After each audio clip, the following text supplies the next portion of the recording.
Morning everyone. Today's topic is risk mitigation, monitoring and management. So what is that? That is RMMM. So it is very important topic. RMMM, it comes in university for 6.5 marks or 5 marks. ठीक है, तो RMM model क्या है? Basically ये topic कहाँ पर आता है बेटा? This is in risk management. आपका जो रिस्क है, रिस्क का जो टॉपिक है सॉफ्टवेयर इंजीनियरिंग का, उसमें कवर होता है। एक रिस्क, सॉफ्टवेयर में रिस्क आने के लिए जो आपका मॉडल है, this is a model like it covers 3 M's. What is this M? Mitigation, monitoring and management. Mitigation का क्या मतलब होता है? मिटिगेशन का होता है कि रिस्क आने वाला है आपके सॉफ्टवेयर के अंदर। देखिए, रिस्क कभी भी आ सकता है, ठीक है, रिस्क आने वाला है, you will have to avoid it. तो मिटिगेशन का मतलब होता है अवॉइडेंस। मॉनिटर का मतलब होता है कि आप उसको मॉनिटर कीजिए। रिस्क आया है, आप रिस्क आने वाला है, आप उस पर ध्यान दीजिए। और मैनेजमेंट का मतलब होता है कि अब रिस्क आ चुका है, अब उसको how to manage, what is your management plan. ठीक है, so this is RNM model for risk. तो यहाँ पर देखिए, RNM मॉडल के अंदर मैंने आपको 3 चीज़ें बताई हैं: risk mitigation, risk monitoring and risk management and planning. ठीक है, मिटिगेशन का मीनिंग पहले मैंने आपको बताया। मिटिगेशन का मतलब होता है रिस्क को पहले अवॉइड कीजिए। ठीक है, तो पहले हम थोड़ा सा यहाँ पर देख लेते हैं ये RNM मॉडल क्या है। This is risk management technique. हम यहाँ पर रिस्क को समझते हैं, अंडरस्टैंड करते हैं, एनालाइज करते हैं, और हम रिस्क को एक शीट के ऊपर, एक जो रिस्क की इंफॉर्मेशन है उसको हम नोट डाउन भी करते हैं कि रिस्क के बारे में जो भी इंफॉर्मेशन है हम एक डॉक्यूमेंट के अंदर हम नोट डाउन करते हैं। ठीक है, अब देखिए, पहले हम कवर करते हैं रिस्क मिटिगेशन। अब ये क्या होता है? रिस्क मिटिगेशन का मीनिंग होता है कि रिस्क को अवॉइड कीजिए। ठीक है, आपको देखो एक सिंपल सा एग्जांपल देती हूँ रिस्क मिटिगेशन का। जैसे फॉर एग्जांपल, आप एक एम्प्लॉय हैं और आप किसी कंपनी में जॉब करते हैं। C for company, E for employ. Employ है, किसी कंपनी में जॉब करता है। ठीक है, तो वहाँ पे आपका मैनेजर है, आपके जो आपको मीन्स आपको मॉनिटर कर रहा है। ठीक है, तो यहाँ पर देखिए रिस्क मिटिगेशन का क्या मतलब हुआ कि जो मैनेजर है कंपनी का जो कंपनी का मैनेजर है, वो क्या करेगा? हम क्या यहाँ पर कंपनी में जो एम्प्लॉय जॉब कर रहे हैं, हम यहाँ पर जॉब के टर्नओवर के बारे में बात करते हैं। For example turnover. ठीक है, तो एक कंपनी में जो एम्प्लॉय काम कर रहा है, I am talking about turnover. मैं इस एम्प्लॉय को कंपनी में रखना चाहती हूँ। मैं चाहती हूँ, देखिए कंडीशन क्या दे रही हूँ मैं आपको, प्रॉब्लम क्या दे रही हूँ कि मैं एम्प्लॉय की टर्नओवर सबसे कम होनी चाहिए। मतलब मेरे एम्प्लॉय, मेरे अंडर जो एम्प्लॉयज़ हैं, कंपनी को छोड़कर ना जाएं, मेरे अंडर काम करें। मुझे टर्नओवर रेट जो है वो कम करना है, रिड्यूस करना है। ठीक है, तो रिस्क मिटिगेशन में पहला स्टेप देखो मैं क्या करूँगी, रिस्क को अवॉइड करूँगी। मैं क्या करूँगी, अपने एम्प्लॉयज़ को मैं क्या दूंगी? बेनिफिट्स दूंगी। Benefits, benefits in the sense, मैं अपने एम्प्लॉयज़ को अच्छी सैलरी दूंगी, अच्छा फूड दूंगी। ठीक है, मैं गुड एनवायरनमेंट दूंगी, मेरे एम्प्लॉयज़ हैप्पी होने चाहिए। ठीक है, और मैं बाहर अगर कोई जॉब अपॉर्चुनिटी होती है कंपनी के बाहर, तो उस पर भी मैं ध्यान रखूंगी, सो दैट मेरे एम्प्लॉयज़ बाहर ना जाएं, कहीं और जॉब के लिए अप्लाई ना करें। सो रिस्क अवॉइडेंस का क्या मतलब हुआ? सो अवॉइडेंस का यहाँ पर ये मतलब हुआ कि मैं अपने एम्प्लॉयज़ का टर्नओवर सबसे कम रखना चाहती हूँ। मैं चाहती हूँ मेरे एम्प्लॉय मेरी कंपनी के अंदर रहें, रिटेन रहें for the long long term. ठीक है, तो इस रिस्क को कि वो छोड़ के ना जाएं, इस रिस्क को अवॉइड करने के लिए मैं अपने एम्प्लॉयज़ को क्या दूंगी? बेनिफिट्स दूंगी, पर्क्स दूंगी, अच्छी salary, food, environment, good location, vacations, even everything I will provide.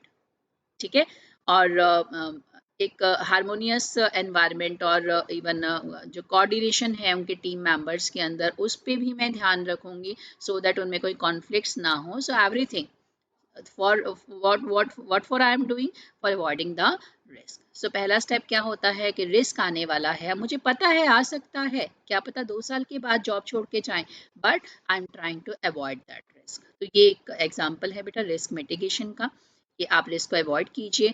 और उसके बाद इसी एग्जाम्पल को मैं कंटिन्यू करती हूँ, रिस्क को मॉनिटर करना. मॉनिटर इन द सेंस कि वही एग्जाम्पल है, देखो एम्प्लॉय है, अब मुझे रिस्क को यहाँ पर मैंने रिस्क को अवॉइड किया है, बेनिफिट्स दिए हैं, अब मैं क्या कर रही हूँ, रिस्क पे ध्यान रख रही हूँ. जैसे फॉर एग्जाम्पल अगर कोई एम्प्लॉय मेरी कंपनी को छोड़कर जाने वाला है तो क्या होगा, उसका बिहेवियर चेंज हो जाएगा, बिहेवियर चेंज हो जाएगा, उसका जो वर्क कमिटमेंट है वो रिड्यूस हो जाएगा, वो ठीक से काम नहीं करेगा, उसका behaviour towards your manager and towards other employees behaviour अच्छा नहीं रहेगा, वो कॉन्फ्लिक्टिंग सिचुएशंस रेस करेगा, वो बाहर जॉब अपॉर्चुनिटीज़ ढूंढेगा. तो रिस्क मॉनिटरिंग का क्या मतलब है कि हाँ लॉन्ग रन में रिस्क आ सकता है, बस मैं अब क्या कर रही हूँ, मैं ध्यान रख रही हूँ, मैं मतलब जैसे फॉर एग्जांपल एक नज़र रखना होता है, तो मैं अपने एम्प्लॉयज़ के ऊपर एक ट्रैक रख रही हूँ, ट्रैक रख रही हूँ कि how is their behaviour, how is their work pattern. ठीक है, तो ये सारी चीज़ें आई विल मॉनिटर, मैं उनके बारे में पूरी इन्फॉर्मेशन कलेक्ट करूँगी, डाटा कलेक्ट करूँगी, कहीं वो जॉब तो अप्लाई नहीं कर रहे हैं. ठीक है, तो ये सारी चीज़ें. तो अब ये प्रॉपर हो सकता है एम्प्लॉय प्रॉपर डॉक्यूमेंटेशन ना कर रहा हो, ठीक से वर्क पैटर्न फॉलो ना कर रहा हो, लेट आ रहा हो, ये सारी चीज़ें. ठीक है, तो मैं क्या कर रही हूँ, रिस्क को मॉनिटर कर रही हूँ. और लास्ट स्टेप क्या है, रिस्क मैनेजमेंट एंड प्लानिंग.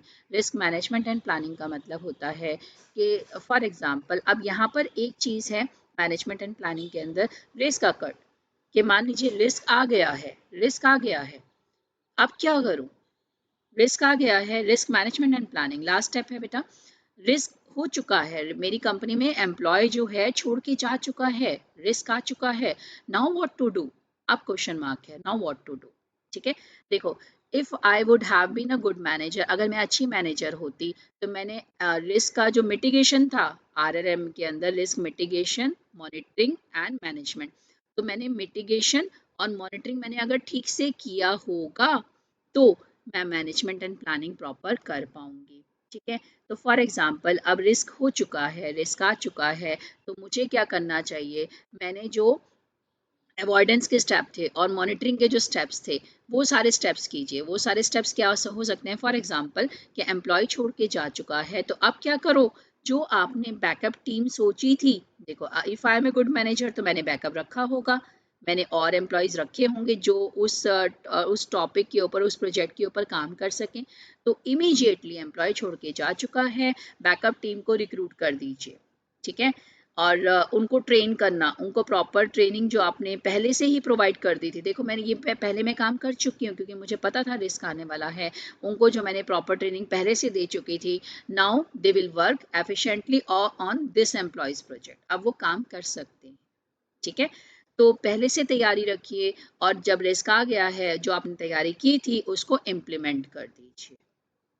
ठीक है, जो बैकअप टीम है, जो भी पर्सन इस पर्सन को रिप्लेस कर रहे हैं, उनको फास्ट ट्रैक पे ले आइए कि sir you will have to do this work on urgent basis. जो अपना प्रायोरिटी वर्क है वो मतलब जो प्रायोरिटी टास्क हैं उसके ऊपर सारा आपका वर्कफोर्स लगा दीजिए, बाकी प्रोजेक्ट से निकाल के वर्कफोर्स यहाँ पे लगा दीजिए. तो ये सब कब होगा, जब आपने प्रॉपर प्लानिंग किया होगा.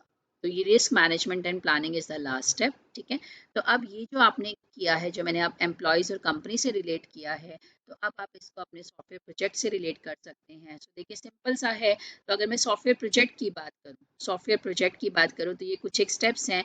तो मिटिगेशन में एक सॉफ्टवेयर प्रोजेक्ट में रिस्क नहीं आना चाहिए, सॉफ्टवेयर प्रोजेक्ट जो आप काम कर रहे हैं जिस प्रोजेक्ट के ऊपर, उस प्रोजेक्ट में रिस्क नहीं आना चाहिए. देन हाउ टू अवॉइड, अब सारे स्टेप्स कर लेते हैं.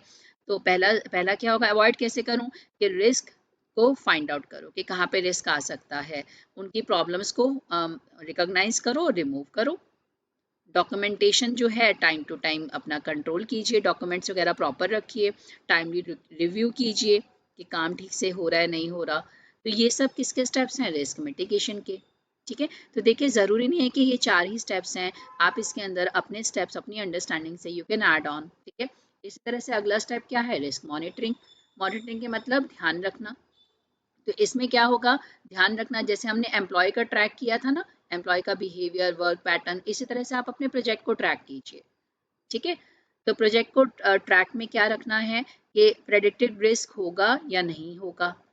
ठीक है, आपने प्रॉपर अवर्जन स्टेप्स, रिस्क को अवॉइड करने के स्टेप्स प्रॉपर हैं या नहीं है, डिफाइंड है या नहीं है। फ्यूचर रिस्क एनालिसिस के लिए डाटा कलेक्ट कीजिए। ठीक है, और उन प्रॉब्लम्स को आइडेंटिफाई कीजिए जिनकी वजह से प्रोजेक्ट में रिस्क आ रहा है।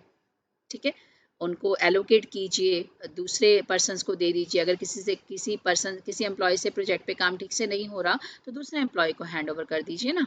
ठीक है, इससे आप क्या करेंगे, रिस्क को मॉनिटर कर रहे हैं, रिस्क को ट्रैक कर रहे हैं इन द सॉफ्टवेयर प्रोजेक्ट। ठीक है, सिमिलरली लास्ट स्टेप क्या है, risk management and planning. Management में क्या मैंने आपको बताया था कि रिस्क हो गया है, प्रॉब्लम आ गई है ना, how to face it, how to manage and plan it. तो ये कौन करता है, प्रोजेक्ट मैनेजर करता है। और मेन प्रोजेक्ट मैनेजर का काम क्या होता है बेटा, कि एक रिस्क रजिस्टर को मेंटेन करना। उसमें वो हर चीज़ नोट करेगा कि रिस्क रजिस्टर के बारे में पूरी इन्फॉर्मेशन, और उसने क्या क्या मेजर लिए, और इसमें आप ऐड ऑन कर सकते हैं जो मैंने आपको समझाया है। So this is for today's topic RRMM। And एक छोटा सा टॉपिक लास्ट में हम कर लेते हैं, ड्रॉबैक्स। हम देखिए RRMM कर तो रहे हैं RMMM, लेकिन इसको करने के लिए बट ऑब्वियस है बेटा, खर्चा कॉस्ट ज़्यादा आएगा, टाइम ज़्यादा लगेगा। और अगर प्रोजेक्ट बहुत बड़ा है तो RRM मॉडल को इम्प्लीमेंट करना is very tedious process, time taking process है, टायरिंग प्रोसेस है। और RRM करने के बाद भी आपके प्रोजेक्ट में रिस्क ना आए, इसकी कोई गारंटी नहीं है। और रिस्क आ भी सकता है, इवन जब प्रोजेक्ट कंप्लीट भी हो जाता है उसके बाद भी रिस्क आ सकते हैं। देखिए एडवांटेजेस यू कैन क्रिएट, इसका फ़ायदा क्या होगा कि बहुत अच्छा मॉडल है, आप रिस्क को अवॉइड कर रहे हैं। ठीक है, रिस्क को मैनेज भी कर रहे हैं, प्रॉपर प्लानिंग से चल रहे हैं। इससे आपका कंपनी का एक मतलब एक credibility increase होती है। So there are so many advantages. So I just gave you a few disadvantages over here. So thank you so much for today lecture.